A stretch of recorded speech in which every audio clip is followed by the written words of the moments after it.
Hey guys, welcome back to the channel. We've just passed the halfway mark of 2025 and all the expected themes have dominated the diamond headlines. Plus we can throw in the tariff curveball for good measure. But the two biggest issues the trade has been grappling with this year so far are marketing natural diamonds and the positioning of lab-grown diamonds. What's new in the zoo, right? Well, quite a lot.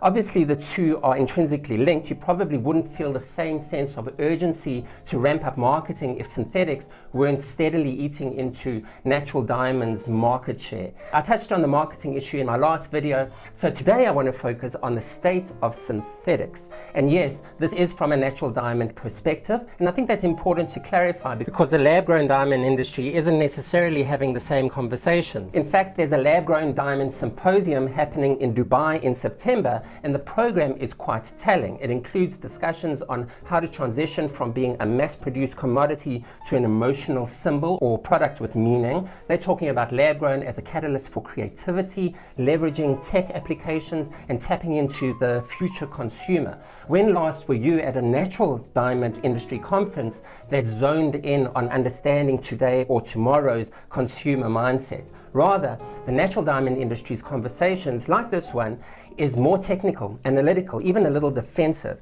And that's where marketing steps in. We're still debating whether we go negative against synthetics or focus on positive storytelling. Again, check out my last video.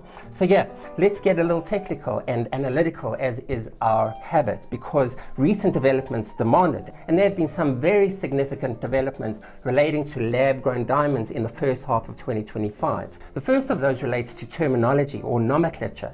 And this did not make the headlines, but suddenly the term synthetics is back in vogue. For a moment, it became taboo to refer to lab-grown as synthetic diamonds. And that's largely, I think, because of a misunderstanding of the Federal Trade Commission's guidelines, which were updated in 2018. To be clear, as Sarah Yu, the CEO of the Jewelers Vigilance Committee, explained at the President's meeting of the World Federation of Diamond Bourses in June, the FTC recommends using one of three terms when referring to or describing synthetic diamonds: laboratory grown, laboratory created, or manufacturer name created. For example, Avi created diamonds.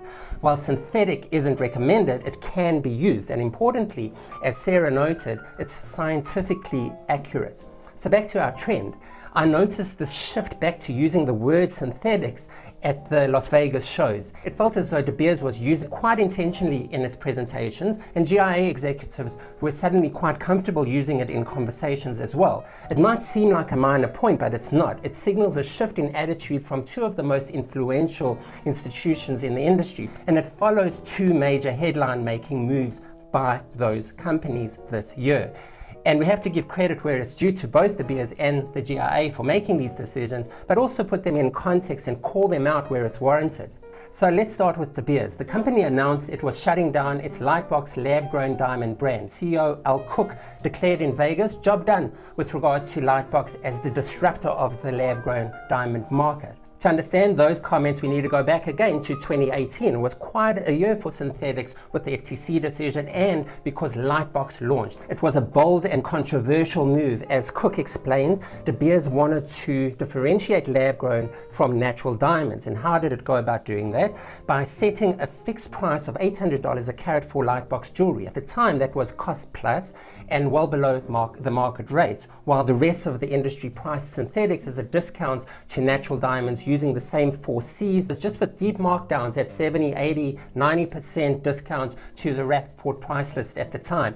The other approach to bring about that disruption was through messaging. De Beers positioned Lightbox as a fashion accessory, your everyday diamond that you wouldn't mind losing because it wasn't that valuable, whereas natural diamonds were for life's meaningful moments and milestones and contained value. Two things happened during Lightbox's 7-year lifespan.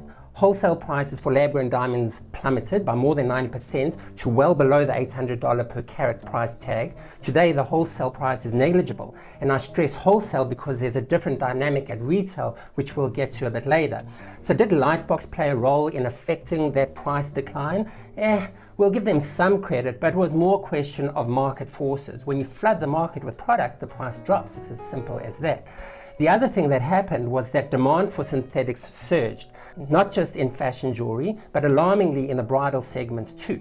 And it's interesting because now with the closure of Lightbox, De Beers has also changed its messaging about the product category. As Cook stressed in Vegas, again, the company believes there is a future for synthetics, but it's not in jewelry. It's in the technology and industrial space, which is where De Beers synthetics program is now focused. Not in jewelry at all. Interesting. Maybe specifically for De Beers, it's not in jewelry. And 100%, that tech play in synthetics is ripe for the taking. There are not many thinking in those terms, certainly not with De Beers' know-how and capacity. And synthetics could still be a nice source of revenue for De Beers. Looking back, I think De Beers genuinely intended to disrupt the synthetics market, but I also think they saw a business opportunity to position Lightbox as a leading and profitable lab-grown diamond brand. Now we know Lightbox didn't play out as they anticipated. I think neither from a business nor a market perspective. It seems that De Beers didn't foresee the extent to which synthetics would erode the natural diamond market, especially in the meaningful milestone moments space. At the end of the day, natural diamond rough is still and was always going to be De Beers' bread and butter. But there's another important point to reflect on about the De Beers Lightbox experiment, and that is that it gave the green light for others to enter the space, particularly De Beers site holders, its clients in the trade, some of whom became the major growers of lab-grown diamonds, and retail jewelers who became the major sellers of the product. Many in the industry saw Lightbox as an endorsement of synthetics by the most influential player in the industry, and you felt that immediately on day one. Now, dropping Lightbox sends the opposite message. De Beers is saying it's all in on natural, and that does resonate. But the exit doesn't carry the same weight as the initial launch did. The greater impact in that regard this year came from the Gemological Institute of America. The GIA's announcement that it will stop assigning traditional color and clarity grades for lab-grown diamonds was frankly seismic. Instead, it will use descriptive terms and categorize stones as either premium or standard based on the assessment of color clarity and finish. The GIA argued that over 95% of lab-grown diamonds fall in a very narrow quality range. That's D to F color and VS clarity or better. With that kind of uniformity, the traditional 4Cs grading scale becomes irrelevant. But this isn't just a technical issue, it raises fundamental questions. What's the purpose of a grading report? What does the report really communicate? Or more correctly, what's behind the quality measures involved in traditional 4Cs diamond grading? You know, that D to Z color scale, or for clarity, what's the real difference between an IF internally flawless diamond and one with slight or many inclusions? What's the meaning beyond the physical descriptions that appear on the report? The 4Cs aren't just scientific, they're an economic measure. A natural diamond's grade not only reflects its uniqueness, but it guarantees it. The better the grade, the rarer and more valuable the diamond. But lab-grown diamonds, as we've seen, are not unique. They're replicable. Their quality is controlled. They're produced en masse, and that's why they've lost such significant value and will continue to do so. So assigning a D color VVS clarity, for example, to a 2-carat synthetic diamond misleads consumers into thinking it carries the same value as a 2-carat DVVS natural diamond. The grading reports cannot be the same for a natural and synthetic diamond because they're not the same product. They have completely different value propositions, which is what the grading report underwrites. Now, this move by the GIA sparked an interesting little battle of the labs. HRD Antwerp followed the GIA's lead and took it a step further, announcing it will stop certifying lab-grown diamonds altogether from 2026. Meanwhile, IGI, International Gemological Institute, doubled down on its synthetics grading, reaffirming its use of the 4Cs, arguing that demand for lab-grown continues to rise, and therefore consumers require the full transparency that it says its reports provide. And the IGI position makes sense given that it is by far the largest player in the space. It issues 2/3 of all lab-grown diamond reports according to its own estimates. Revenue from the segment jumped 30% last year and is IGI's main driver of growth. So it makes sense for them to protect the illusion of value that their 4Cs grading of synthetics provides. And that's what makes the GIA's move so meaningful, because while the GIA does not have a strong market share in grading synthetics, its name carries tremendous weight in the diamond and jewelry trade and among consumers. And here again, similar to what we had with De Beers, we must recognize that the GIA played a major role in legitimizing synthetics when it introduced 4Cs grading for lab-grown around 2020. My understanding is that within the GIA, that was a very contentious decision at the time. But there was outside pressure from the trade, its customers, to make the move given the enormous rise of synthetics at the time, and it gave in to that pressure. The GIA's rationale at the time in 2020, it explained that 4C's grading would provide the transparency for the trade and will help educate consumers. And that's what's so frustrating about the rapid development of synthetics that we've seen in the last 5 to 7 years. It was the industry that educated consumers about the product that led to the popularity of lab-grown at the expense of natural. Jewelers would proactively pitch the cheaper alternative to consumers because it was an easier price point sale, and they gained tremendous margins from those synthetic diamonds. And after that GIA decision, and with IGI in the market, they had the grading report to add gravitas to their pitch, which probably went along these lines to say that this is a natural diamond and this one's a lab-grown diamond. It has the same color, the same clarity, and therefore the same quality, and I have the document to prove it in the grading report, but it's 1/3 of the price. So that's what the GIA 2020 decision did. It empowered the false narrative of retail jewelers, and that's what IGI continues to enable. And that's why the GIA's course correction matters so much. Personally, I think the GIA will eventually phase out its lab-grown diamond reports entirely and shift to something closer to a quality control certificate for synthetics.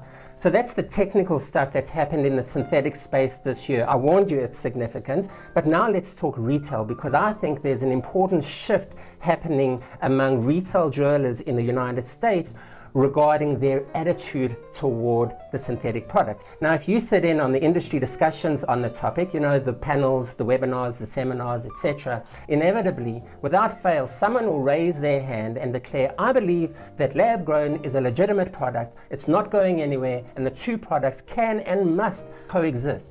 We must cooperate. Can we get over that? No one's disputing that. They do coexist because they exist.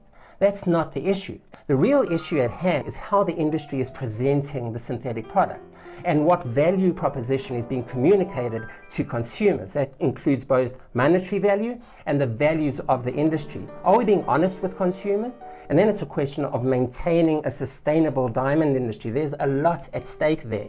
I think De Beers and the GIA had a bit of a panic attack and serious buyer's remorse when they realized how much ground lab-grown had gained and how it was distorting consumer perceptions of natural diamonds in the past 7 years. Their responses now were necessary. It's almost a case of do or die. And so they've now aligned themselves clearly with the natural diamond product. They had to send those clear messages about their commitment and belief in the natural diamond product to the market. It's also why we're seeing greater urgency to invest in the marketing of natural diamonds. But their messaging alone won't be enough. We must consider what value and values retail jewelers are presenting when they sell synthetics. And this is where I think a major disruption of the lab-grown market is coming, because while wholesale prices have collapsed, retail prices haven't quite followed suit. Retail jewelers are still making incredible margins from synthetics, which means that consumers are being duped. And you can fool some people sometimes, but you can't fool all the people all the time, right? Because there's an even more critical element that we need to consider, and that is that retail pricing of synthetics is wildly inconsistent. A consumer shopping online, at Walmart, at a jewelry chain like Kay or Zales, at Pandora or Swarovski, and at their local jeweler, will find drastically different prices for essentially the same product. And when they ask why, the only honest answer the jeweler can give is, well, we're making tremendous margins. And consumers will ask why. How do I know? Because jewelers have faced this type of question before when online selling took off. Consumers would come into a store with a printout of prices from Blue Nile or any other online jewelry seller, and they'd ask why the 1 carat GVS2 diamond in the store is so much more expensive than the one they found online. And this still happens. But jewelers have a strong rebuttal to that question, and that is that no two natural diamonds are the same. There are so many nuances that differentiate one from the other and that play into their value that is not reflected in that online printout. They could explain the differences that justify their pricing, and in educating the consumer, form a relationship with them. But that doesn't apply to lab-grown diamonds. As the GIA said, 95% of synthetics fall into the same quality category. A synthetic is a synthetic is a synthetic. And I think ultimately the disruption will unfold with that realization. My final point is the general sentiment I picked up both among the trade and among jewelers during my recent trip to the United States for the Las Vegas shows. I sensed that many jewelers were looking for a way out of synthetics, largely because they have unsustainable diminishing returns from the category. They've reached a threshold on how much they can rely on their lab-grown sales because they're selling more low-value product. So the more they sell, the lower the returns. Retail prices will fall gradually or suddenly, and jewelers will have to push higher volume of lab-grown to maintain their revenue and stimulate growth. Even with those big margins, it's not sustainable. And it's fascinating because the retail jewelry segment is facing a classic volume versus value dilemma, which we're seeing playing out clearly across the retail jewelry sector. Our top tier independents who focus on authenticity, traditional value, and relationship selling are thriving, even in this weak market.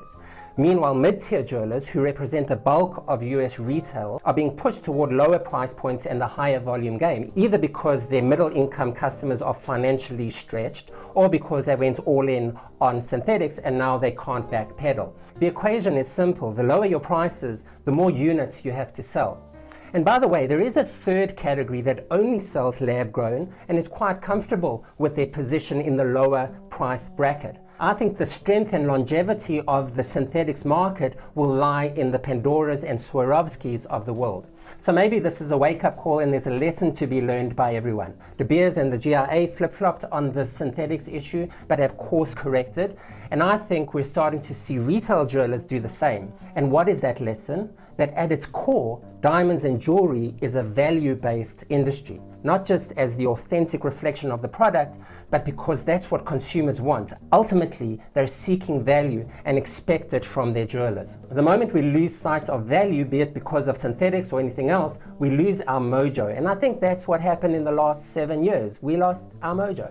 But with that, I also think we're starting to find our mojo again, and our mojo is in natural. So I know there's a lot to digest from all of that. Thank you for coming so far down this rabbit hole with me. What do you think? Is the lab-grown space ripe for disruption? Which of the labs are reading the room correctly today? Are you seeing a pivot back to natural from retailers and even from consumers?